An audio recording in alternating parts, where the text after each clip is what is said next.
Today will be a very advanced training, as you will see as we dive into some of these areas as a school board member that you should be informed and aware of.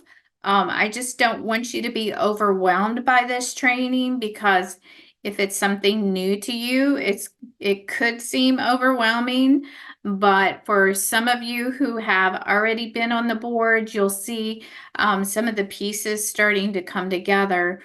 The way I like to explain this training here is that you will not be required, you will not be involved, and you might not ever have to encounter some of the things that we're talking about. But my husband's a general contractor, so he is a builder. And as a builder, you have to understand, regulations, you have to understand policies, you have to understand the goal and roles of each vendor, what a finished job should look like. And that's what this training that you're going to get today is. It's basically an overview, like a general contractor. You as a school board member, you're overseeing the entire school district, from budgets to funding to everything else in between, academics.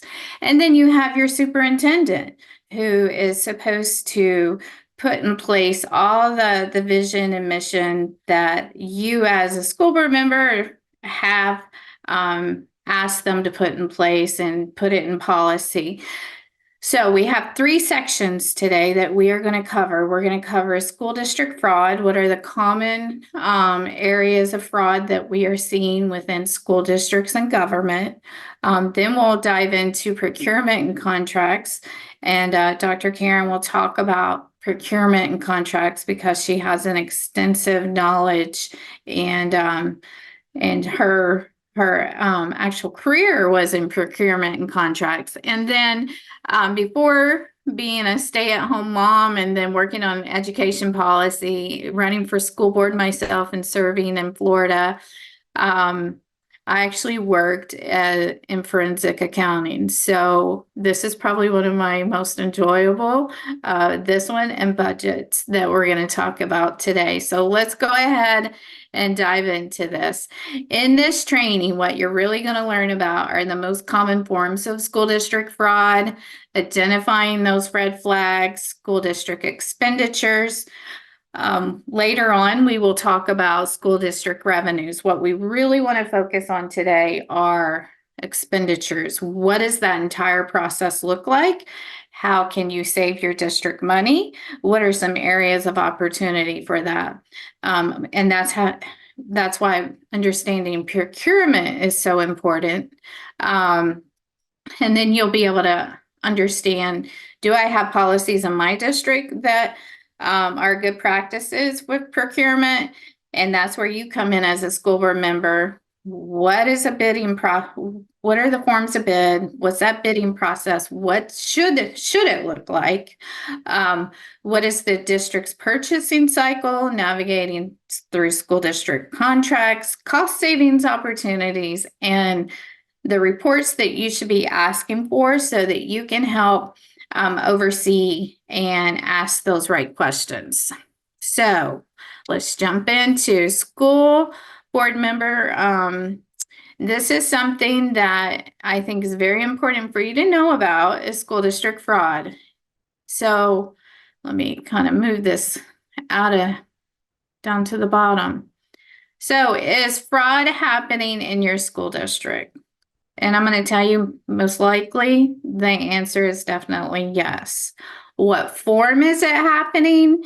You have the extreme, where that typically makes the evening news. And then you have the little parts and pieces that is just eating away and eroding at the budget.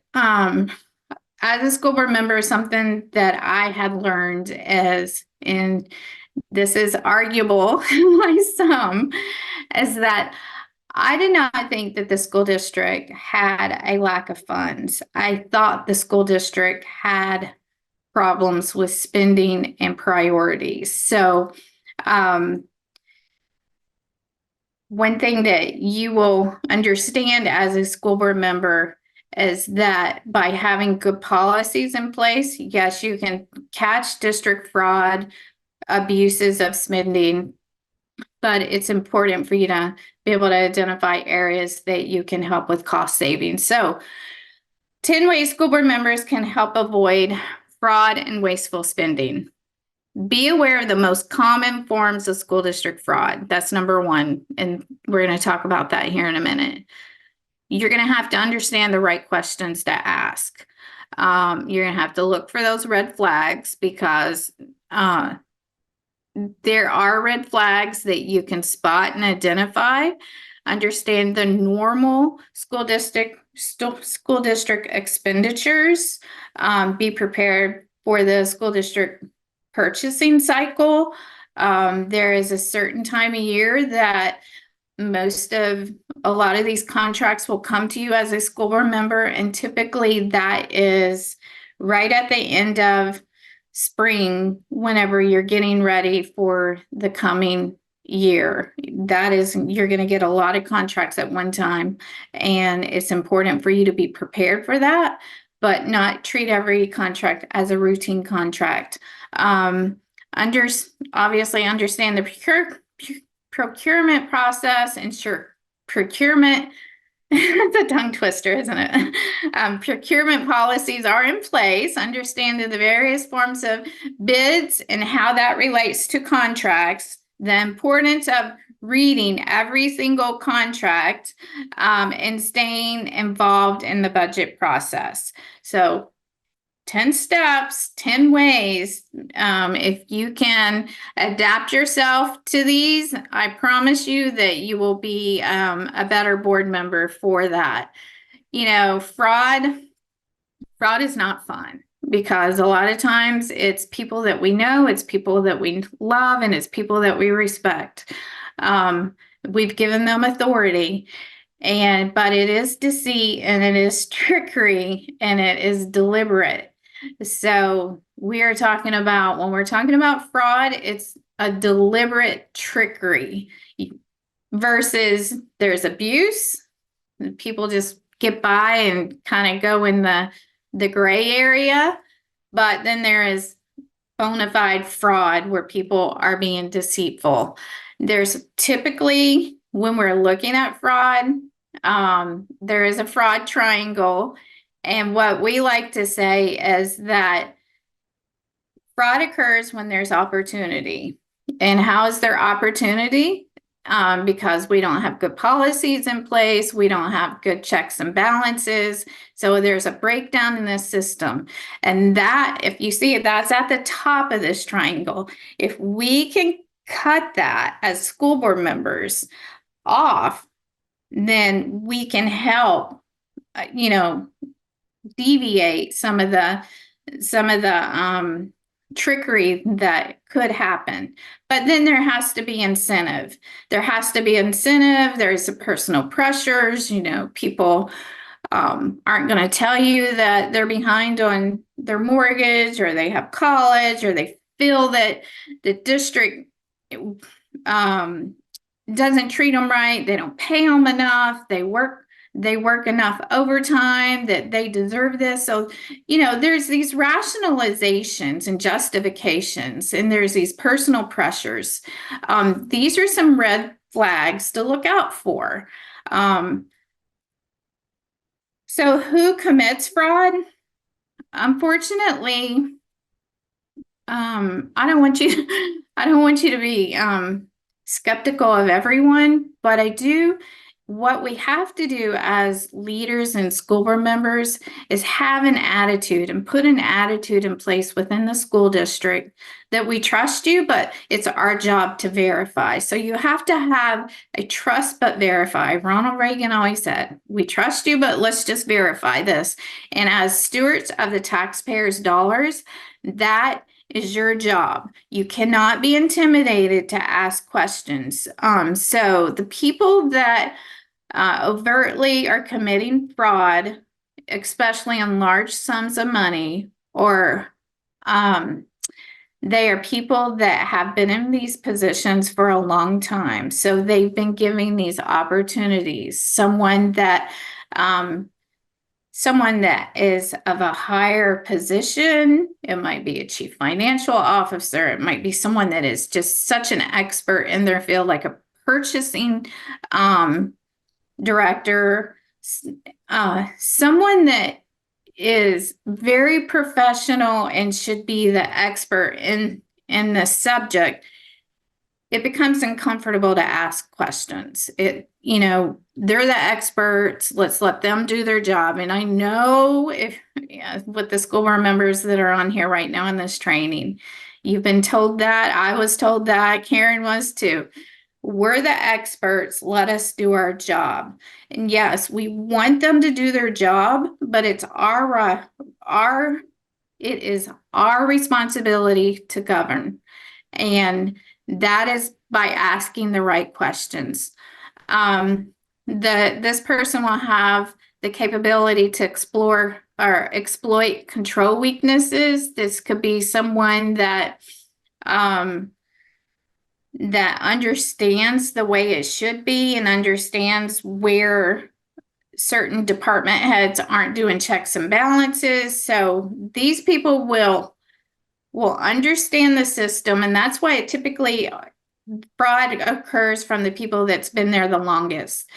And honestly, if fraud happens from a person that's just really a good liar and can manipulate, but eventually what we do know is that these people that are committing fraud, they become comfortable, they do more, and then they become very greedy, and they end up getting caught just because of their greed and arrogance. So there is a fantastic research on out in 2021, Weaver and Tidwell investigation. The goal was to understand the forms of fraud within our school districts. They investigated 57 individual instances of fraud and put them in categories to understand, what were those common forms of fraud. So the purpose of this investigation was to understand the emerging fraud trends, and it does, it cycles.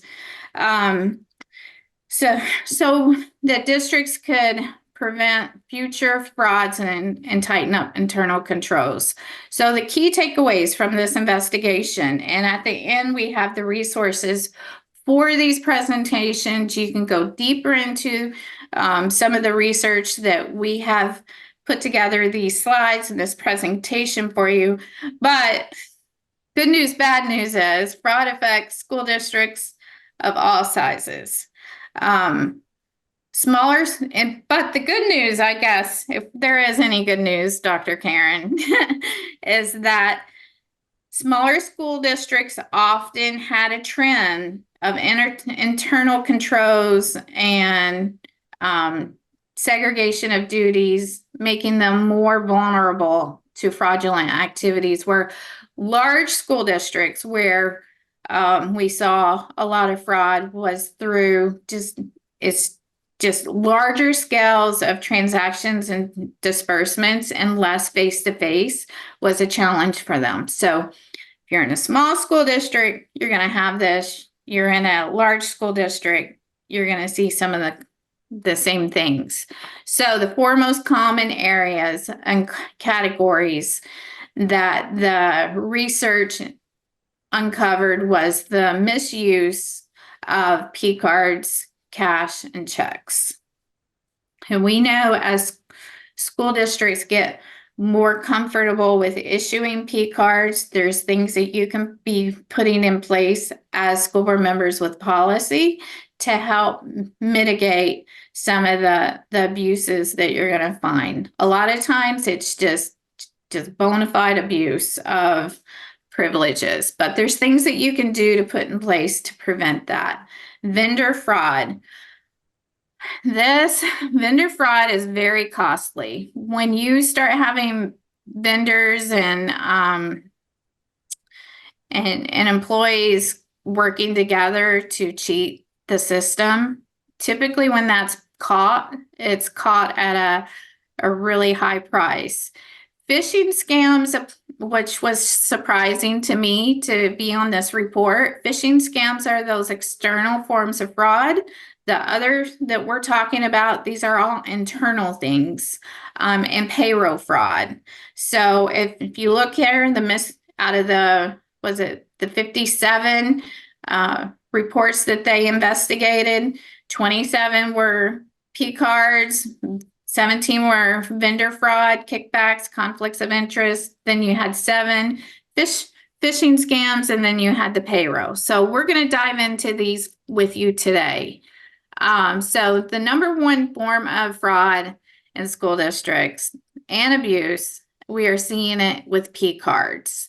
So for many of you, P cards just means a purchasing card. These cards are typically issued to your superintendents, maybe your coaches, your principals, your department heads, and they have purchasing oversight and power. Then you have some, which is very, very small, is with the checks, because that is where we're not seeing as much fraud. But then you have your cash fraud with your petty cash. So the reason to go to P cards was because there was fraud with cash. Then you go from cash to P cards, and then there's abuse and fraud with that. But the good news is, with the P cards, it's very traceable and trackable and preventable. So there are pros with the P cards. I'm not saying don't have P cards, because there is the convenience. It simplifies your purchasing, effective payment methods, it's trackable, traceable. You get rebates from your P cards. You can get your analytics to see, what are we purchasing? What's our spikes and our declines? Immediate purchases, just like with cash. But then on the con side, you have the fraud and abuse from employees, monitoring time, the systems that you have to put in place to make sure that you're looking at these reports and you have that check and balance, ensuring you have effective policies with P cards. I don't see that as a con, but this report did. I think having effective checks and balances should be on any type of purchases that you have. Compliance, and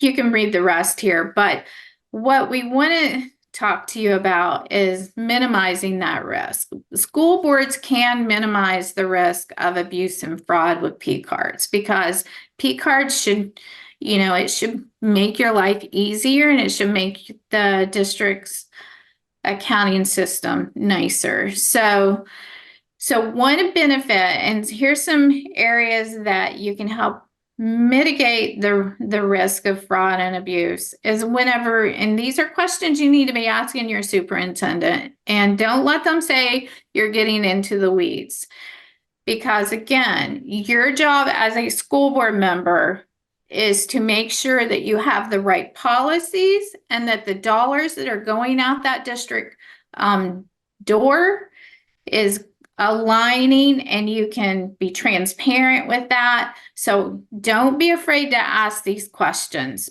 But one thing that, when they set these P cards up, and we gave this training to some Virginia school board members a couple of weeks ago, Dr. Karen and I did, and one of the questions was, basically a question comment was that my district said that they can't put any security parameters around these cards, which is not true, because from my background working in, I really specialized in credit cards. So credit card fraud is that your credit card provider, whoever you're having your service with, has the capability to go in there and say, and categorize and code the purchases. So you can have a category for food, you can have a category for gas, you can have a category for hotel, and then you can have a category for like travel.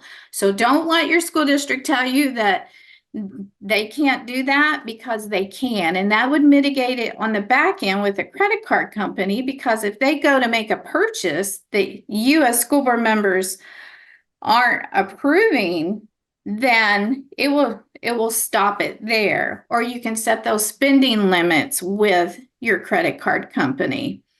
So make sure that you're asking those questions. And then here's another area that you can reduce the risk. You, as a school board member, as a school board, you need to know who is holding one of these cards. Typically, you want the least amount of people to have a P card, because you got to make sure you track this and you have that checks and balance. So as a school board, you need a list of everyone that is holding a P card. Yes, school board members have P cards. Again, you set ahead of time your budgets, the areas of, if you're going out of town and you know that you have to go to these yearly trainings, typically school board members will take these P cards with them, and they'll use it for the hotel. They might use it for the gas, whatever that policy says. You bring your receipts back, and then you give it to your executive assistant, and you might give your executive assistant the card back. But it is not unheard of for school board members to have these P cards, because you're going to be a good steward of this, but just be mindful of who's holding these. Here's another area, require every single employee that has these P cards, and this is what you set in your policy, that you require them to have a training to understand what their spending limits are, what the categories that they're approved to spend on, and set those expectations up front, because you don't want to get down the line and then they say, well, we didn't know. Well, yes, you did, because you signed right here that you knew what those expectations were. Some school districts, if you are going to have a lot of purchasing, it depends on what department you are, if it really relates, but purchase orders need to be tied back to these purchases. It should not be, that the high school decides to go revamp the cafeteria on a P card. Well, that should all be budgeted, and that should all be incorporated into these purchase orders, just like any other transaction that would be coming out of the accounting. And then, this is a big one, and I know I'm spending a lot of time on this, but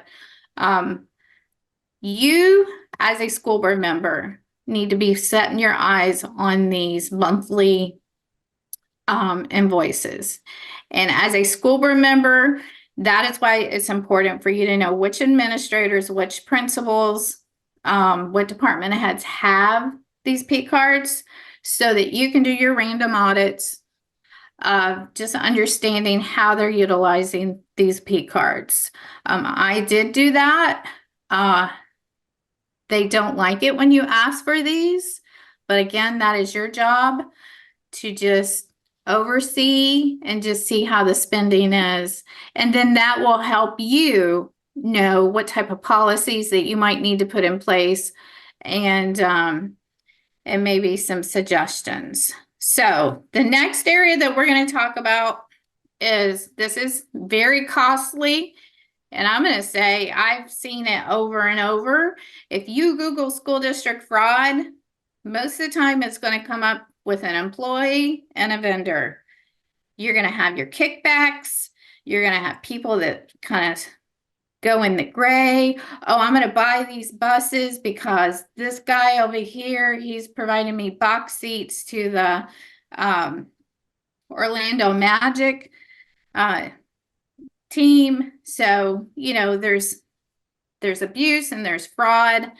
when it comes to our vendors, and that's why it's important for you to understand. I have a couple of videos just to, whoops, we're gonna skip this here. I don't want the, okay. Southern weather. All right, how do I skip the video? Safety and comfort. Let's try it one more time. School district money used to buy luxury cars, watches, and even homes. Millions meant for students at Patterson Joint Unified School Districts landed in the pockets of two former employees. CBS 13's Ashley Sharp is at the school district office getting answers in a one-on-one interview with the current superintendent. Well, we got our hands on dozens of pages of court documents detailing how two former Patterson Joint Unified School District employees embezzled more than $1 million from the district. They pleaded guilty today in Sacramento federal court, and the superintendent tells me the district is now focused on moving forward. It's a cold-hearted conspiracy that flew under the radar. Okay, hold on one second. This is common. School districts, anytime this comes up, it's always the same. School districts just are ready to move forward. Government's ready to move forward. They don't want to discuss it. And unfortunately, that's what happens with you as school board members, because that's what the superintendent's going to tell you, that we're working on it. We're ready to move forward. Just be prepared for that. School district money. Okay, I won't stop it again. Cars, watches, and even homes. Millions meant for students at Patterson Joint Unified School Districts landed in the pockets of two former employees. CBS 13's Ashley Sharp is at the school district office getting answers in a one-on-one interview with the current superintendent. Well, we got our hands on dozens of pages of court documents detailing how two former Patterson Joint Unified School District employees embezzled more than $1 million from the district. They pleaded guilty today in Sacramento federal court, and the superintendent tells me the district is now focused on moving forward. It's a cold-hearted conspiracy that flew under the radar for years. I was heartbroken for our district. Orchestrated by two former Patterson Joint Unified School District employees, Assistant Superintendent Jeffrey Menji and IT Director Eric Drabert. This type of behavior that impacts funding that is intended for children is really a tragedy. Superintendent Rayce Gauna was in Sacramento federal court Thursday as the men both pleaded guilty to theft, with Menji stealing between $1 million and $1.5 million from the school district. That money meant for kids supported Menji's luxury lifestyle. He bought a Ferrari similar to this stock photo and an Audi. The men pulled it off with three main schemes: creating a fraudulent tech company to enter fake contracts with the district. They bought personal items with district funds and misused district property. And I think parents want to know that you're confident something like this won't happen again. From the minute that I discovered that this was happening, we quickly put safeguards in. Okay. So the reason I wanted to show you this video, it's common. It's a common reaction that you're going to see, that after the fact, you're going to put these safeguards in place. That is your job right now, to figure out what are those safeguards that aren't put in place, and what can we do as a board to mitigate that. So here's an area that I want you to think about in a red flag area. And this is very common. It was common when I worked and did fraud investigations in the corporate world. Most of the time, people that are committing long-term fraud start living outside their means. So what I thought was funny about this video is, what school board or what school district employee drives a Lamborghini, drives all these cars? You know, yes, that does happen. Lotteries happen, inheritance happen, but boy, that is sure a red flag right there. And then, you know, there was areas, this happened with vendors. So make sure that you're understanding every vendor that's coming into this, into your school district. One other, and I'm just trying to relate to you that those young men that we saw in the previous video, you know, they look like family people, just good people that were working for the district. And we began to trust these long-term employees. Here's another example. Yes, fraud typically has to happen between two people when it comes to vendors, but it can also happen with one individual who has been delegated the authority and then takes advantage of it. I'm going to tee this up, this video. This gentleman, he worked for the county for over 30 years, went into retirement, and then while he was in retirement, the week before he went into retirement, he had to make just one more purchase. He thought he could do it. But what happened was, the week after he retired, the county got invoiced for these tires that did not fit any vehicles that the county had. And that's where you as school board members, understanding what is required, like we said, don't get in the weeds, but it is your job to understand, does your district only buy Bluebird buses? And if that's the case, why are you buying the other brand bus type of let's say mechanical stuff, or things for that bus? So it's important for you, as you start getting into your seat and you start getting comfortable, to start paying attention to these red flags that are happening. Let's see if this one works better. Sorry about the commercials. Okay. Tonight, a former assistant fire chief for the Indian River County Fire Department is accused of buying hundreds of tires worth hundreds of thousands of dollars, then selling them and pocketing the cash. Treasure Coast reporter Megan McRoberts live outside the Indian River County Sheriff's Office to tell us what she's learning about the investigation. Megan. Well, Michael, the former assistant fire chief, Brian Burkeen, worked for the county for 29 years, but the sheriff says it was ultimately his retirement that brought his alleged scheme to light because he could no longer cover his tracks. The Indian River County Sheriff says his investigation, spanning for the last several weeks, revealed Burkeen used a county credit card to purchase tires worth more than $300,000, then resell them for cash. The sheriff said Burkeen was buying huge numbers of tires from a Goodyear in Vero, but none of the tires would fit county vehicles. For now, they do not believe anyone at the tire shop was aware of his alleged scheme. The investigation alleges Burkeen told county employees and non-employees that he was selling them the tires because he could get a good deal. He'd even advertise them on Facebook, according to investigators. All of us that knew Brian, it was a punch in the gut, quite frankly. Indian River County leaders released the following statement reading, "The allegations against someone we have worked with for many years are very upsetting. Because this is an ongoing investigation, we are unable to provide further comments other than to say we are extremely saddened and disappointed."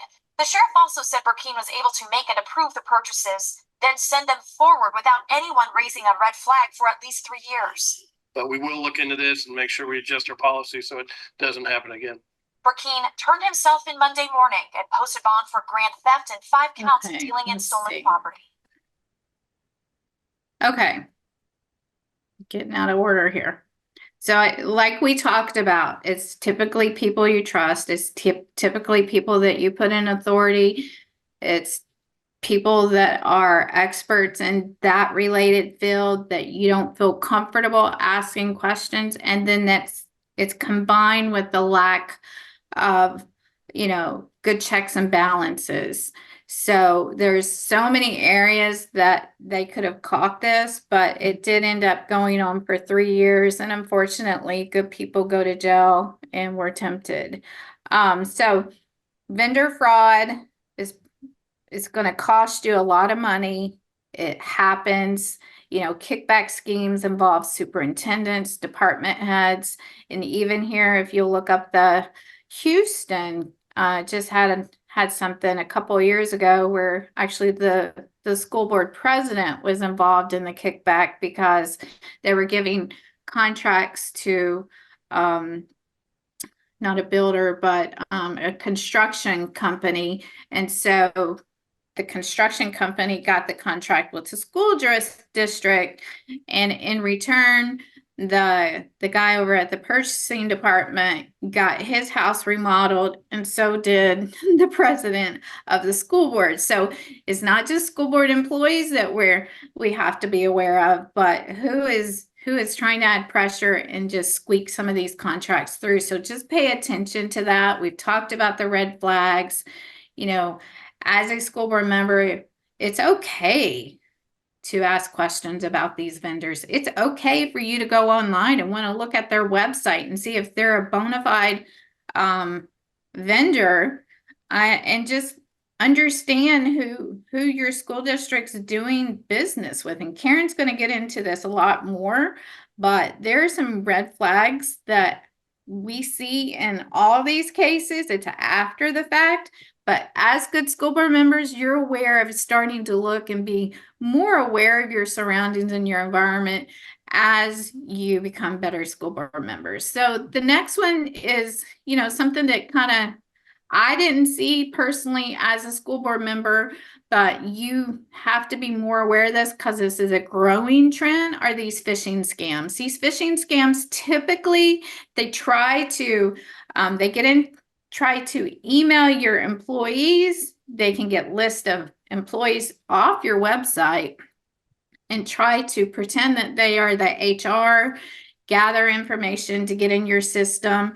We did see a couple of years ago, a county government got hijacked by some hackers, and in order to get access back, they had to actually pay a ransom, and they did pay a ransom so that they could get that access back. That is worst case scenario, but how do you prevent this? You prevent it by making sure that you have policies in place, that you have trainings with your employees, and they understand what to look for, and they really pay attention whenever they get something from HR or someone asking for information. All they have to do is open up that email link at the top from the sender, and typically they might have, and we get this at FreedomWorks, we'll get emails from Adam Brandon asking for things, and automatically you can tell it kind of looks fishy. And then you look at who the sender was, and it's not anyone from FreedomWorks. So there's things that your IT department should be doing to train your employees. So just make sure that you talk to your superintendent to see what you are doing to do that. Here's the last one we're going to talk about: payroll fraud. Payroll fraud does happen, and typically it's happening within your HR department and your accounting department. So there are, there's schemes that where if someone leaves, but someone from payroll still has access to, instead of canceling them out of the system, they might divert them over into a checking account, that payment over into a checking account that they have access to. They might set up fraudulent, especially this is when you're in some of these bigger school districts like Miami-Dade and those bigger ones. You can set up a fraudulent employee and put it in the system, and if you're the one supposed to be over that, you can continue to collect a check for that person, and then it takes years to figure out, that this was a fraudulent transaction. So you just need to make sure that you have checks and balances. Now, something that I always get asked is, well, how do we prevent this? There's so many different ways that you prevent this. You're not always going to stop it, but you can let people know by your employees and the community knowing and these vendors knowing that you're looking and you're watching, you're trusting, but you're verifying, you have policies, you have checks and balances in place.